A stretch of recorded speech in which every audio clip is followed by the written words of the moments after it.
جب ہمارے نبی اپنی بیٹی کو نہیں بچا سکتے، اپنی پھپھو کو نہیں بچا سکتے، اپنے خاندان والے نہیں بچا سکتے، تو یہ پینا یہ والے ہم نہ کیا جی بچاتی، ہم نہ کیا جی جھگڑا کر کے جنت دلاتی؟ یہ غلط فہمی ہے، یہ شیطان کے السلام علیکم ورحمۃ اللہ وبرکاتہ۔ کیسے ہیں ناظرین؟ امید ہے آپ سب خیریت سے ہوں گے۔ اللہ تبارک و تعالیٰ آپ سب کو شاد و آباد رکھے، خوش رکھے۔ آج ہم ایک بہت ہی اہم موضوع لے کر آئے ہیں، وہ ہے میرے آقا صلی اللہ علیہ وآلہ وسلم کی شفاعت۔ میرے آقا سید عالم صلی اللہ علیہ وسلم کا میدان محشر کے اندر شفاعت کا جلوہ۔ اور ان مولانا جو چند ایک مولانا ہے جن کا یہ عقیدہ ہے کہ میرے آقا صلی اللہ علیہ وسلم اپنی بیٹیوں کو، اپنی پھوپھیوں کو تو نہیں بچا سکتے، تو اور دیگر لوگوں کو کیا بچائیں گے، اور علماء اور اولیاء اللہ کیا شفاعت فرمائیں گے۔ آج اس پر بھی تفصیل میں کرنے کی کوشش کروں گا کہ میں اس پر تذکرہ کروں۔ آپ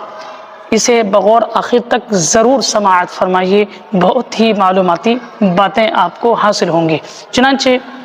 اللہ تبارک و تعالیٰ سورہ بنی اسرائیل 12-15 کے اندر ارشاد فرماتا ہے، عسیٰ ان یبعثک ربک مقاما محمودا، اے محبوب آپ کو آپ کا رب ان قریب مقام محمود میں مبعوث فرمائے گا۔ مقام محمود وہی ہے جس مقام محمود کے اندر،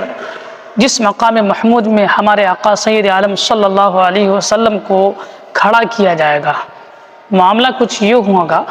چنانچہ بخاری شریف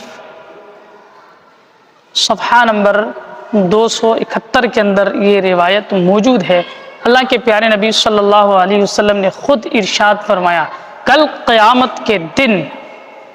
حضرت آدم علیہ السلام کے پاس تمام لوگ جائیں گے اور انہیں سفارش طلب کریں گے اور سفارشی بنائیں گے کہ آج ہماری شفاعت فرمائیے، آپ ہمارے باپ ہے، اپنی اولاد کی خبر گیری فرمائیے۔ اس وقت آدم علیہ السلام کہیں گے، آج مجھے خود اپنی پڑی ہے،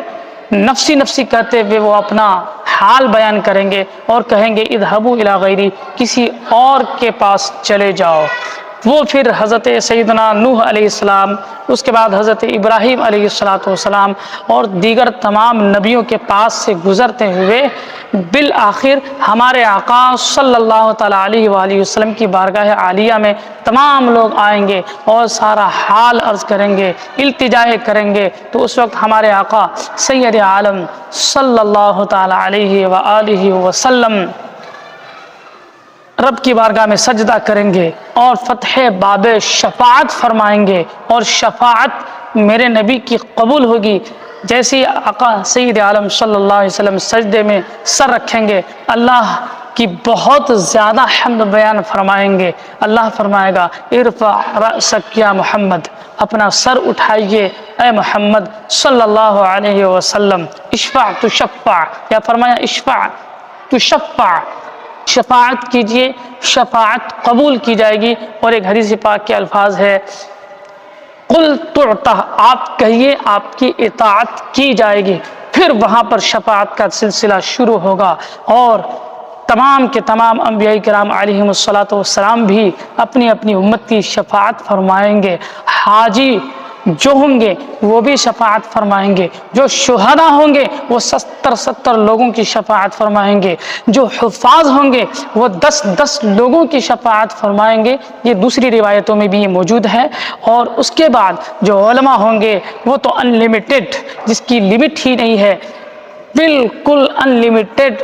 لوگوں کی شفاعت فرما کر جنت میں داخل فرمائیں گے۔ یہ مولانا کہہ رہے ہیں کہ ہمارے آقا صلی اللہ علیہ وآلہ وسلم اپنے بیٹی اور پھوپھیوں کی شفاعت نہیں کر پائیں گے؟ ارے یہ تو یہ ہیں، میرے آقا سید عالم صلی اللہ علیہ وسلم کو فتح باب شفاعت عطا فرمایا جائے گا، یہ تو مسلمان کی بات ہے۔ میرے آقا صلی اللہ علیہ وسلم حساب کے افتتاح کے لیے، حساب کتاب کی شروع فرمانے کے لیے اللہ عز و جل کے حکم سے اپنے غیر مسلم اور اپنے ماننے والے نہ ماننے والے سب کی شفاعت فرما کر فتح باب شفاعت فرما کر میرے آقا صلی اللہ علیہ وسلم شفاعت کبریٰ کا مقام حاصل فرمائیں گے۔ اس کی باتیں کرتے ہو، رہی بات یہ ہے میرے آقا سید عالم صلی اللہ علیہ وآلہ وسلم نے ایک مرتبہ یہ سنا، کچھ لوگ کہہ رہے تھے محمد صلی اللہ علیہ وآلہ وسلم کا نسب جو ہے دنیا کے اندر ہی ہے، جب دنیا سے چلے جائیں گے ان کا نسب جو ہے کوئی کام نہیں آئے گا۔ اس پر اللہ کے نبی صلی اللہ علیہ وسلم ایک مرتبہ کھڑے ہوئے، چنانچہ یہ حدیث پاک طبرانی شریف کے اندر معجم کبیر کے اندر، اس کے بعد یہ حدیث پاک مستدرک ابن حاکم کے اندر، اور یہ والی حدیث پاک اور کئی مستند کتاب کے اندر موجود ہے۔ صلی اللہ علیہ وسلم نے ارشاد فرمایا کچھ لوگوں کا یہ گمان ہے، کہتے ہیں کہ میرے قرابت دار انہیں نفع نہیں پہنچائیں گے۔ سنیے میرے آقا صلی اللہ علیہ وسلم نے کیا فرمایا، بلا واللہ، کیوں نہیں، ضرور نفع دے گی، خدا کی قسم میری قرابت دار انہیں فائدہ پہنچائیں گی۔ میرے آقا سید عالم صلی اللہ علیہ وسلم نے آگے مزید فرمایا ان رحمی موصلۃ فی الدنیا والآخرہ، بے شک میری قرابت دار دنیا و آخرت میں ملی ہوئی ہوں گی، یعنی میرے آقا سید عالم صلی اللہ علیہ وسلم سے قرابت کبھی منقطع نہیں ہوگی۔ اور ایک اور حدیث پاک میں ہے المعجم الکبیر کے اندر، اسی طرح طبرانی شریف کے اندر، اور اسی طرح مسند امام احمد بن حنبل اور صفحہ نمبر 253 کے اندر موجود ہے۔ اللہ کے نبی صلی اللہ علیہ وسلم نے ارشاد فرمایا کل سبب و نسب منقطع یوم القیامت الا نسبی و سببی، میرے آقا صلی اللہ علیہ وسلم نے ارشاد فرمایا تمام نسب، تمام سبب، یعنی تمام سببی اور نسبی رشتے منقطع ہو جائیں گے سوائے میرے سسرالی اور نسبی رشتے کے، بے شک یہ باقی رہیں گے اور فائدہ پہنچائیں گے۔ میرے دوستو، آپ نے اس سے پتہ لگایا کہ میرے آقا سید عالم صلی اللہ علیہ وسلم کا اپنے رشتہ داروں کے ساتھ تعلق ہوگا، جیسا کہ میں نے پیچھے بھی عرض کیا تھا۔ میرے آقا صلی اللہ علیہ وسلم اپنوں کی تو شفاعت فرمائیں گے ہی، اپنے ماننے والوں نہ ماننے والوں، مسلم غیر مسلم سب کی شفاعت فرما کر حساب و کتاب کا سلسلہ شروع فرمانے کے لیے بھی جب میرے آقا شفاعت فرمائیں گے تو اس وقت میرے آقا کی شفاعت قبول کی جائے گی۔ بعدہ بہت سارے اولیاء اللہ، بہت سارے انبیاء، بہت سارے اور تمام کے تمام انبیاء علیہ السلام، تمام اولیاء اللہ، علماء، شہداء بھی میرے آقا صلی اللہ علیہ وسلم کے حکم سے شفاعت، اور ایک روایت کے اندر فرمایا ان اللہ یبعث للعالم والعابد، کل قیامت کے دن اللہ تبارک و تعالی عالم اور عابد کو بلائے گا اور عابد سے کہا جائے گا ادخل الجنہ، جنت میں داخل ہو جائے گا، عابد سے کہا جائے گا جنت میں داخل ہو جاؤ، اور عالم سے کہا جائے گا ابھی ٹھہرو، اثبت، ہاں ہونا، یہی ٹھہرو، حتی تشفع للناس بما احسنت عدبہم، یہاں تک کہ تم لوگوں کی شفاعت کرو، اور پھر اس کے بعد میں جنت میں داخل ہونے کا معاملہ ہوگا۔ اور روایتوں میں آتا ہے، دوسری ایک روایت کے اندر موجود ہے، میرے آقا صلی اللہ علیہ وسلم نے ارشاد فرمایا اگر ان کے چاہنے والے اور ان کے طلباء، ان کے شاگرد ستاروں کی تعداد کے برابر ہوں گے تو یہ علماء اپنے شاگردوں کی اتنی تعداد ہونے کے باوجود بھی شفاعت فرما کر جنت میں داخل فرمائیں گے۔ ایک روایت میں ہے اگر کسی نے ایک ڈھیلا استنجا کے لیے دیا ہوگا یا کوئی بھی فائدہ عالم دین کو پہنچائے گا تو وہ یاد دلائے گا اور وہ عالم دین اسے جہنم سے نکال کر جنت میں داخل فرمائیں گے۔ ارے یہ تو ساری روایت باضابطہ موجود ہے احادیث طیبہ میں، میں نے بخاری شریف سے بھی دلیل پیش کی ہے کہ میرے آقا کیسے شفاعت فرمائیں گے، اسی طرح سے اور مستند احادیث سے بھی میں نے آپ کے سامنے بیان فرمائے۔ اب جو اتنا کچھ ہونے کے باوجود انکار کرے میرے نبی اپنے بیٹی کی شفاعت نہیں کر سکتے، فلاں کی شفاعت نہیں کر سکتے، اس طرح کی باتیں کرے، ان کے بارے میں آخر کیا حکم ہے؟ آئیے ایک اور روایت بیان کرنے کے بعد وہ آخری روایت بیان کرتا ہوں، اور آخری روایت بیان کرنے کے بعد آپ کا دل مچل جائے گا کہ جو شخص نبی کی شفاعت پر یقین رکھتے ہیں اللہ تبارک و تعالی انہیں ان کی شفاعت ضرور نصیب فرماتا ہے۔ اللہ کے پیارے نبی صلی اللہ علیہ وسلم نے ارشاد فرمایا، چنانچہ یہ روایت مصنف ابن ابی شیبہ اسی طرح اور بھی بہت ساری مستند کتابوں کے اندر موجود ہے،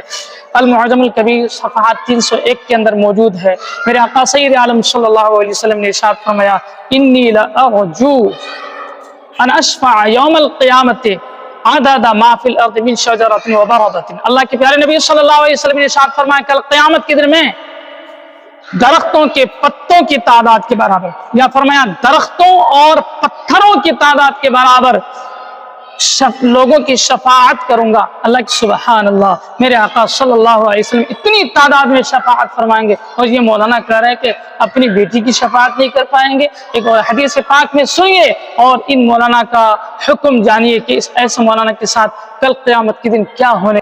اللہ کے نبی صلی اللہ علیہ وسلم نے ارشاد فرمایا حق فمن لم یؤمن بها فلم یکن من اہلها، میری شفاعت حق ہے، جو اس پر ایمان نہ لائے، جو شفاعت نبی یعنی میرے نبی کی شفاعت پر ایمان نہ لائے، میرے آقا صلی اللہ علیہ وسلم نے ارشاد فرمایا وہ شفاعت کا حقدار نہیں ہے، اس کے لیے شفاعت نہیں ہوگی۔ اللہ اللہ، ہم اللہ سے اس کی پناہ مانگتے ہیں، اے اللہ جل جلالہ ہمیں اپنے حبیب صلی اللہ علیہ وآلہ وسلم کی شفاعت سے محروم نہ فرمانا، کیونکہ اے اللہ ہم تیرے حبیب سے محبت بھی رکھتے ہیں اور اس بات کا اعتقاد کرتے ہیں کہ تیرے حبیب ضرور شفاعت فرمائیں گے۔ اے اللہ ہمیں اپنی شفاعت، اپنے حبیب صلی اللہ علیہ وسلم کی شفاعت اور اپنی رحمت سے جنت میں داخلہ نصیب فرمانا، آمین بجاہ النبی الکریم۔ آخر میں عرض کروں ایسے مولاناؤں سے اپنے اور اپنے بچوں کی ایمان کی حفاظت کیجئے اور ایسے لوگوں سے بچیے، ورنہ آپ کا اور آپ کی ایمان کو برباد کر کے تباہ حال کر دے گا اور کہیں کا نہ چھوڑے گا، تمہیں تمہارے نبی سے دور کر دے گا، تمہیں تمہاری اولاد کو تمہارے نبی سے دور کر دے گا۔ اور اپنے ایمان و عقائد کی حفاظت کیجئے۔